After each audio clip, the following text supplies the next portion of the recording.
Assalamu alaikum everyone. Welcome back to my YouTube channel and Facebook page. How is going? How is everything? How is preparation of it? Guys, আজকে আমি কথা বলবো আরো কিছু law related words নিয়ে with Bengali meaning. So let's practice about that. আচ্ছা, প্রতিরক্ষা আইনজীবী এর ইংরেজি কি হবে? Defense lawyer. প্রতিরক্ষা আইনজীবী ডিফেন্স লয়ার। আচ্ছা, সরকারি অভিযুক্তা এর ইংরেজি কি হবে? সরকারি অভিযুক্তা। Public prosecutor, public prosecutor. আচ্ছা, অভিযুক্ত এর ইংরেজি কি হবে? অ্যাকিউজড।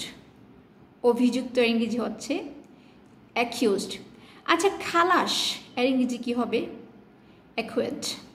খালাস এর ইংরেজি হচ্ছে অ্যাকুয়েট। আচ্ছা, অনুশাসন এর ইংরেজি কি হবে? অনুশাসন। ক্যানন। অনুশাসনের ইংরেজি হচ্ছে ক্যানন। আচ্ছা, অপরাধ এর ইংরেজি কি? ক্রাইম। অপরাধ, crime.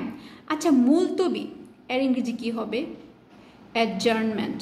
The court is adjournment for the day. সংবিধান এর ইংরেজি কি হবে? প্রত্যেকটা দেশেরই সংবিধান থাকে। সো দ্য ইংলিশ অফ সংবিধান ইজ কনস্টিটিউশন। সংবিধানের ইংরেজি হচ্ছে কনস্টিটিউশন। আচ্ছা, সাধারণ আইন এর ইংরেজি কি হবে? Common law. সাধারণ আইনের ইংরেজি হচ্ছে কমন ল। আচ্ছা, হলফনামা এর ইংরেজি কি হবে? অ্যাফিডেভিট। হলফনামা এর ইংরেজি হচ্ছে affidavit. Guys, let's practice more and more